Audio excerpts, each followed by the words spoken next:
Can't stoop any lower, can't get any more down and out, can't look any more pathetic. They continue to set a new bar. The Players Association have now started a petition that fans can sign to show their support. In support of ongoing CBA negotiations, the WNBA Players Association just started an online petition that fans can sign. A petition on petition.org, not a planned PR campaign or a targeted media campaign. The league owners, on the other hand, are probably laughing so hard they are having trouble breathing because what we are currently witnessing is a masterclass on how to ruin your own bargaining power in real time. I don't know where to begin, but let's start here. Shout out to Mick over there, Mick Talks Hoops. An online petition in CBA negotiations. The league has to just be laughing at this point. They have to be. They have to be. Like, wait, they started a petition? What is this, www.petition.org? For those of you asking if there's a petition, please click the link below. Let's examine what transpired just now. This petition was uploaded by the Players Association under the heading Action Alert, as if it were a grassroots initiative. They are practically pleading with fans to click a link and put their names on a list. This is the portion that should scare every member of that union. There were 16,624 signatures on the petition as of the time the video was recorded. Not 162,000, not even 16,000, 1,600 people in a league that recently celebrated millions of fans and a record attendance. Take a moment to consider this from the owner's point of view. The union across from you is threatening to go on strike while you are seated at the negotiation table. That is meant to be their ultimate leverage and nuclear option. But then you open your laptop during a bathroom break, and out of curiosity you check their petition 1,600 signatures. You've just received the greatest gift possible, and you're trying not to chuckle as you return to that conference room. They just demonstrated to you how little support they truly have from the general populace. Oh, so nobody really wants this to go on. No, okay. Say no more. Say no more. That's not all we have.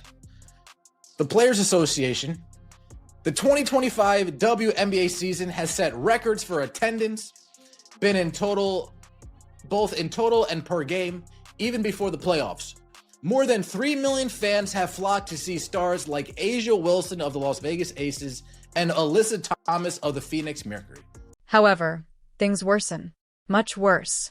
Examine the announcement's original text. Even before the playoffs, they are showcasing attendance records in order to promote the 2025 season. Even prior to the postseason, that isn't the flex they believe it to be. They are acknowledging that they were unable to sustain the momentum during the playoffs. In the same sentence, they mention A'ja Wilson and Alyssa Thomas as the celebrities who are bringing all of these fans to arenas in order to demonstrate the league's marketability. Wilson, A'ja. Thomas, Alyssa. Not the player who made the real change. Not the rookie whose playoff debut attracted 3.2 million viewers. Not Caitlin Clark, whose jersey sales made up more than 40% of all WNBA product sales in. They selected Alyssa Thomas, a player so unnoticeable to casual fans that witnesses would still be unable to identify her if she were placed alone in a police lineup. Folks, people can't pick Alyssa Thomas out of a lineup if she was the only one standing in it. If she was the only person standing in a lineup and you come up there and the cop asks you, can you pick out Alyssa Thomas out of this lineup, please? Person will look at you, look at the person behind the glass, look back at the cop. I don't know who Alyssa Thomas is. I don't even know, is this Alyssa? They'd have absolutely no idea. This is strategic ineptitude that verges on self-destruction. Because the Players Association doesn't seem to comprehend this. You must demonstrate value when negotiating a CBA. You must prove that the investment you are requesting is worthwhile for your product. And pointing at Caitlin Clark and stating, "This is what we can deliver," would be the most efficient way to accomplish it. The future is like this. Pay us appropriately. Rather, they are acting as though she doesn't exist. As if the Iowa connection had never taken place. For example, TV ratings didn't increase each time she touched the ball, and the Fever didn't rise from 13 to 27 in 2023 to playoff contenders. Before Paige Bucker even joined the league, the Dallas Wings attempted to sell tickets under her identity. And that was ineffective. Unrivaled made the same attempt. The networks have given it a shot. The data doesn't lie about who is genuinely generating interest, so everyone keeps aiming for different stars, but it keeps failing. Oh my gosh, this is pathetic. Nobody wants Alyssa Thomas Harambe. Bro, see what I'm saying? The league is not serious. Just sign the contract and let's get the season started.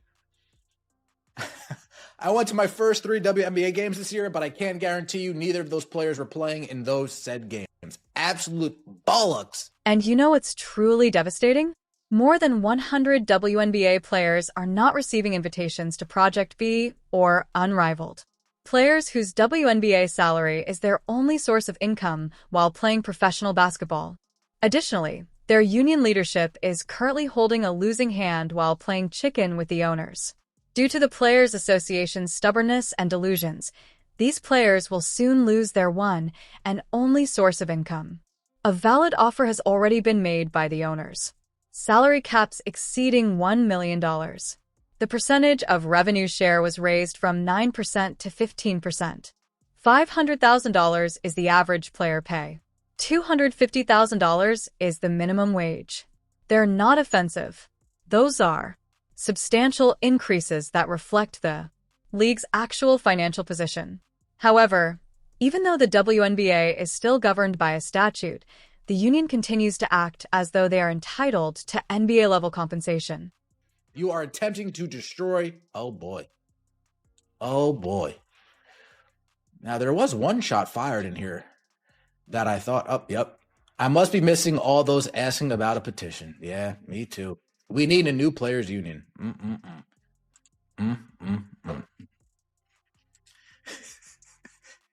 Then they do this. This was last week or the week before. Like, this just goes to show you the missteps.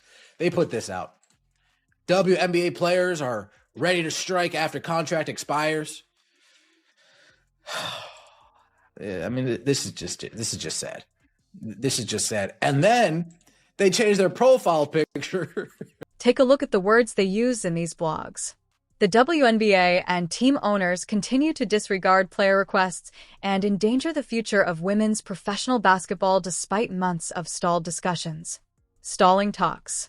Ignoring player demands puts the future at risk. That is not how you characterize a negotiation partner who offers to raise revenue sharing by 67% and more than double your minimum wage. The players themselves are the sole ones endangering this league's future because they believe they are deserving of anything. The economy just can't sustain it. Additionally, they are demanding a larger portion of a pie that is still funded by the NBA rather than having open discussions about how to expand the pie so that everyone benefits more in the future. These are not a serious group of people. The owners are using such good faith. It's almost criminal how nice they're being. It's almost criminal how much of the benefit of the doubt they're giving these players. This is the reason it hurts so much to watch. The proprietors' level of patience and generosity in providing the benefit of the doubt is almost criminal. They are swallowing their pride. They are delaying their own self-interest. They are attempting to reach a mutually beneficial agreement by coming to the table in good faith. The Players Association responds by changing their profile image to a TikTok-style hourglass emoji. They seem to have the most leverage in this situation because time is of the essence. These folks are not sincere. A professional sports union cannot be managed in the same way as a collegiate activist club. You can't start petitions and expect a rich owner to give in to peer pressure. None of this operates in that manner. The financial statements belong to the owners. They are fully aware of the league's earnings and losses. They are aware of which players make a difference and which do not. And each and every time the Players Association performs a prank like this, they are merely demonstrating their ignorance of fundamental business concepts. Imagine this. After months of stalling negotiations, the WNBA and team owners continue to ignore players' demand and jeopardize the future of women's professional basketball. The only people jeopardizing the future are the players. The owner's giving you over $1 million max salaries, raising revenue share from 9 to 15, $500,000 for the average player, $250 for the minimum. The only people ruining this deal are the players, because they believe that they're entitled to something that they're just not. The worst aspect is that this was entirely preventable. The Players Association may have taken a calculated approach to these discussions. They may have promoted growth-based reward plans and emphasized Caitlin Clark's influence. They might have suggested revenue-sharing levels that rise in proportion to the league's profitability. They might have bargained for longer-term health benefits, better working conditions, and travel accommodations that would have genuinely improved the lives of the players. Rather, they are posting petitions that receive less signatures than an election for a high school homecoming court. No one who isn't a die-hard WNBA fan can recognize these players. They are rejecting proposals that reflect historic increases in remuneration while accusing the owners of acting in bad faith. Additionally, since they're conducting all of this in public, every error is recorded and used against them after analysis. What this actually shows about the condition of the WNBA Players Association is as follows.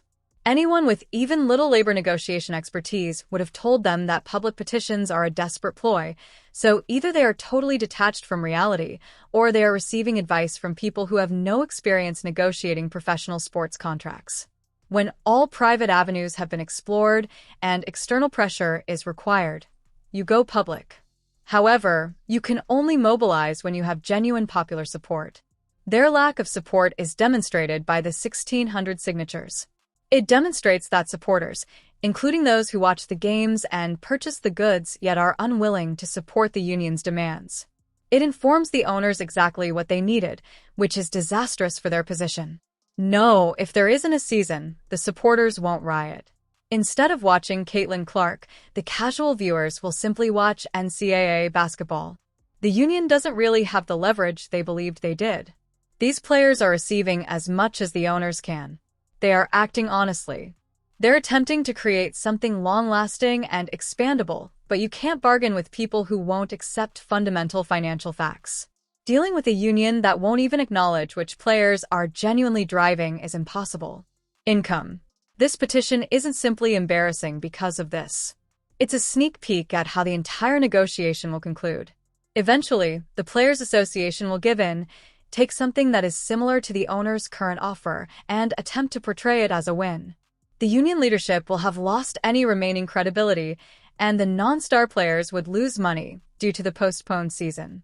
In terms of attendance, viewership, retail sales, and social media engagement, the WNBA had its finest season ever. Everything was going well.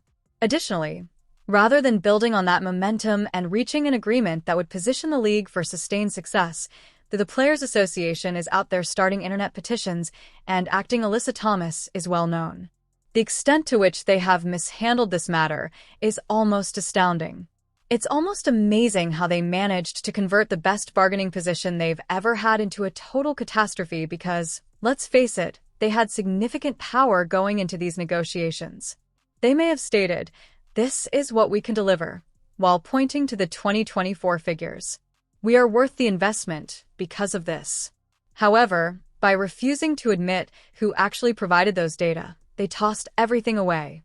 This league gained millions of new supporters because to Caitlin Clark, in cities that had never given a damn, she sold out arenas. Previously about the WNBA, for the first time in years, she brought the fever to life.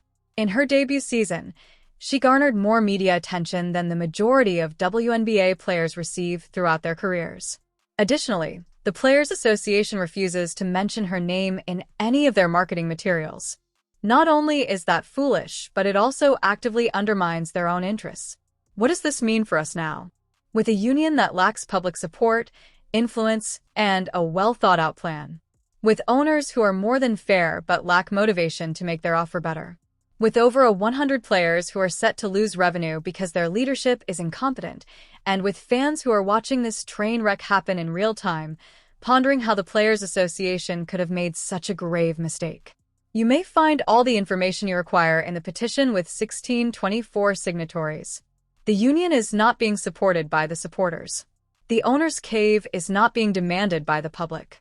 There is no success with the pressure campaign. And this lingers on every day. The Players Association appears to be increasingly irrational and desperate. This is what occurs when strategy is subordinated to ideology. When you reject reality because it doesn't match your desired narrative, this is what occurs. This is the outcome of putting performative activism ahead of real outcomes. There was an opportunity for the WNBA Players Association to negotiate a historic agreement that would have prepared the league for long-term expansion. Rather, they're starting petitions that receive less signatures than the loyalty program of a nearby pizzeria. I would like to ask you this. When do the players themselves take charge and call for fresh leadership? When will people have had enough of these petitions, hourglass emojis, and delusional press releases? With your incompetence, you are ruining our careers, since that is what must take place. Before it's too late, the rank-and-file members must demand change after realizing that the union leadership is actively working against their interests. Tell me what you express your thoughts in the remark. Should the players wait for a better contract, or do they deserve what the owners are offering? More significantly, how long will it take for the Players Association to acknowledge that they have already lost this battle? Press the like button. For additional WNBA analysis, subscribe.